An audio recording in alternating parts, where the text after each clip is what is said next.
Beans ಪಚ್ಚಡಿಯನ್ನ ಹೇಗೆ ಮಾಡ್ಕೊಳ್ಳೋದು ನೋಡೋಣ ಬನ್ನಿ. ಒಂದು ಕುಕ್ಕರ್ನ ತಗೋಬೇಕು. ಸ್ಟವ್ ಮೇಲೆ ಇಟ್ಕೊಂಡು ಸ್ಟವ್ ಆನ್ ಮಾಡ್ಕೊಳ್ತೀವಿ. ಜೊತೆಗೆ ಒಂದ್ 2-3 ಸ್ಪೂನ್ ಆಯಿಲ್ ಅನ್ನ ಹಾಕ್ಬೇಕಾಗತ್ತೆ. ಅದ್ರ ಜೊತೆಗೆ ಒಂದು 1/4 ಚಮಚದಷ್ಟು ಸಾಸಿವೆನ ಹಾಕ್ಬೇಕಾಗತ್ತೆ. ಅದು ಎಣ್ಣೆಲಿ ಚಿಟಪಟ ಅಂತ ಸಿಡಿಬೇಕು. ಏನಕ್ಕಂದ್ರೆ ಸಾಸಿವೆಲಿರುವಂತ ಎಣ್ಣೆನೂ ಕೂಡ ನಮ್ಮ ಅಡಿಗೆಗೆ ಬರ್ಬೇಕದು. ನಂತರದಲ್ಲಿ ನಾನು ಕರಿಬೇವಿನ ಎಲೆಗಳನ್ನ ಹಾಕೊಳ್ತಾ ಇದ್ದೀನಿ. ಅದ್ರ ಜೊತೆಗೆ ಕಟ್ ಮಾಡಿ ಇಟ್ಕೊಂಡಿರುವಂತ ಈರುಳ್ಳಿಯನ್ನ ಹಾಕ್ತಾ ಇದ್ದೀನಿ.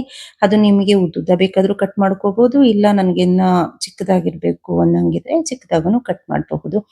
ಈರುಳ್ಳಿಯನ್ನ ಯಾವುದೇ ಒಂದು ಪಲ್ಯಗಳಿಗೆ ಅಥವಾ ಸಾಂಬಾರ್ಗೆ ಒಗ್ಗರಣೆಗೆ ಹಾಕೋದ್ರಿಂದ ಸಾಂಬಾರ್ನ ಟೇಸ್ಟು ನಿಮ್ಗೆ ಗೊತ್ತಿರುತ್ತೆ ಬಹಳ ರುಚಿಯಾಗಿ ಬರುತ್ತೆ ಅಂತ. ಹೀಗೆ ಕಂದು ಬಣ್ಣಕ್ಕೆ ಬರೋ ರೀತಿ ಅದನ್ನ ಹುರ್ಕೋಬೇಕಾಗತ್ತೆ.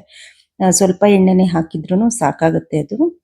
ಇಲ್ಲ ಸ್ವಲ್ಪ ನಮಗೆ ಜಾಸ್ತಿ ತುಪ್ಪ ಎಲ್ಲ ಇಷ್ಟ ಆಗುತ್ತೆ ಅನ್ನೋ ಹಾಗಿದ್ರೆ ಅದನ್ನ ಬೇಕಿದ್ರೆ ಹಾಕೋಬಹುದಾಗುತ್ತೆ. ಇವಾಗ ನಾನು ಇದಕ್ಕೆ ಬೇಕಾಗಿರುವಂತ ಮಸಾಲೆನ ರೆಡಿ ಮಾಡಿ ಇಟ್ಕೊಂಡಿದ್ದೀನಿ. ಅದಕ್ಕೆ ಬೆಳ್ಳುಳ್ಳಿ, ಶುಂಠಿ, ಜೀರಿಗೆ, ಕಾಯಿ, ಹಸಿಮೆಣಸಿನಕಾಯಿ, ಸ್ವಲ್ಪ ಕೊತ್ತಂಬರಿ ಸೊಪ್ಪು ಹಾಕಿದ್ದೀನಿ. ಒಂದೆರಡು ಎಸ್ಲಷ್ಟು ಕರಿಬೇವು ಮತ್ತೆ ಪುದೀನ ಸೊಪ್ಪನ್ನು ಹಾಕಿದ್ದೀನಿ.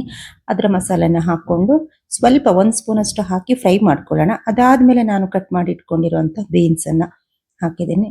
ನಾನು ಬೀನ್ಸ್ನ ಇಲ್ಲಿ ಮುರಿದಿಟ್ಕೊಂಡಿದ್ದೆ, ಅದನ್ನ ಹಾಕಿದ್ದೀನಿ. ಹಾಕ್ಬಿಟ್ಟು ಒಂದು 3-4 ನಿಮಿಷ ಎಣ್ಣೆಯಲ್ಲಿ ಫ್ರೈ ಮಾಡೋದ್ರಿಂದ ಆ ಬೀನ್ಸ್ನ ಹಸಿ ವಾಸನೆ ಇರುತ್ತಲ್ವಾ, ಅದು ಹೋಗುತ್ತೆ. ಆಮೇಲೆ ಮಕ್ಕಳಿಗೆ ಬೀನ್ಸ್ ಸ್ಮೆಲ್ ಬಂದ್ರೆ ತಿನ್ನೋದಿಲ್ಲ. ಇವಾಗ ಹರಳುಪ್ಪು ರುಚಿಗೆ ಎಷ್ಟು ಬೇಕೋ ಅಷ್ಟು ಒಂದ್ ಸ್ವಲ್ಪ ಉಪ್ಪು ಹಾಕೋಬೇಕಾಗತ್ತೆ. ಒಗ್ಗರಣೆಯಲ್ಲಿ ಉಪ್ಪು ಹಾಕೋದ್ರಿಂದ ತರಕಾರಿಗೆ ಉಪ್ಪು ನೀಟಾಗಿ ಹಿಡಿಯುತ್ತೆ. ಈಗ ಗ್ರೇವಿದು ಏನು ಉಳ್ಕೊಂಡಿತ್ತು ಅಂದ್ರೆ ನಾನು ಮಸಾಲೆ ರುಬ್ಬಿಟ್ಟಿದ್ನಲ್ಲ, ಅದು ಸ್ವಲ್ಪ ನೀರ್ ಹಾಕಿ ಹಾಕೊಂಡೆ. ಈಗ 1/4 ಚಮಚದಷ್ಟು ಕೊತ್ತಂಬರಿ ಪೌಡರ್ನ ಹಾಕೊಂಡಿದ್ದೀನಿ. ಹಾಗೆ ಒಂದ್ ಚಿಟಿಕೆ ಅರಿಶಿನ ಕೂಡ ಹಾಕ್ಬೇಕಾಗತ್ತೆ. ಅದು ನಮ್ಗೆ ಒಂಥರ ರುಚಿ ಗೊತ್ತಾಗುತ್ತೆ ನಿಮ್ಗೆ ಹೇಗ್ ಬರುತ್ತೆ ಇದೆಲ್ಲ ಮಸಾಲೆಗಳನ್ನ ಹಾಕೋದ್ರಿಂದ ಅಂತ ಹೇಳಿ. ಚೆನ್ನಾಗಿ ಒಂದು 4-5 ಸತಿ ಆ ಕಡೆ ಈ ಕಡೆ ಕೈ ಆಡಿಸಿ ಆಮೇಲೆ ನಾವು ಅದನ್ನ ಕುಕ್ಕರ್ ಮುಚ್ಚಳ ಕ್ಲೋಸ್ ಮಾಡ್ಬಿಡ್ತೀವಿ. ಈಗ ನನ್ನ ಮಗಳು ಓದ್ಕೋತಾ ಇರ್ತಾಳೆ. ಹಿಂದಿ ಇವತ್ತು ಟೆಸ್ಟ್ ಇತ್ತು, ಅದಕ್ಕೆ ನಾನೊಂದು ಕ್ಲಿಪ್ ತಗೊಳ್ತೀನಿ ಮಗಳೇ ಅಂದ್ರೆ ನಮಸ್ಕಾರ ಮಾಡ್ತಾ ಇದ್ದಾಳೆ. ನೋಡಿ, ಇವಾಗ ನಮ್ದು ಏನು ಬೀನ್ಸ್ ಪಚ್ಚಡಿ ಅಂದೆ ಮುಗ್ದೋಯ್ತು. ಇವಾಗ ನನ್ನ ಪಾತ್ರೆಗಳಿದ್ವು, ತೊಳೆದು ಬಿಡೋಣ ಮಗಳು ಹೋಗೋಷ್ಟರಲ್ಲಿ ಅಂತ ತೊಳ್ಕೊಂಡೆ. ಈಗ ಇನ್ನೊಂದು ಟಿಪ್ ಹೇಳ್ತೀನಿ, ಕೇಳಿಸ್ಕೊಳ್ಳಿ. ಮಕ್ಕಳು ವಾಟರ್ ಕ್ಯಾನ್ ಯಾವಾಗ್ಲೂ ಸ್ಮೆಲ್ ಬರ್ತಿರುತ್ತೆ, ಯಾಕಂದ್ರೆ ಕಚ್ಕೊಂಡು ಕುಡಿತಾರೆ. ಅದಕ್ಕೆ ಸ್ವಲ್ಪ ಉಪ್ಪು ಮತ್ತೆ ಸೋಪಿನ ನೀರೇನ್ ಬರುತ್ತೆ ಅದನ್ನ ಸ್ವಲ್ಪ ಹಾಕ್ಬಿಟ್ರೆ, ಸೋಪ್ ನೀರು ಹಾಕೊಂಡು ನೀಟಾಗಿ ಜೋರಾಗಿ ಶೇಕ್ ಮಾಡ್ಬೇಕು ಅದನ್ನ. ಅವಾಗ ಏನಾಗುತ್ತೆ, ಆ ಬಾಟಲ್ ಅಲ್ಲಿ ಇದ್ದಂತಹ ಏನು ಸ್ಮೆಲ್ ಇರ್ಬೋದು ಅಥವಾ ಒಳಗಡೆ ಏನಾದ್ರು ಬ್ಯಾಕ್ಟೀರಿಯಾ ಇದ್ರೆ ಅದೆಲ್ಲಾನು ಕೂಡ ಹೋಗ್ಬಿಡುತ್ತೆ.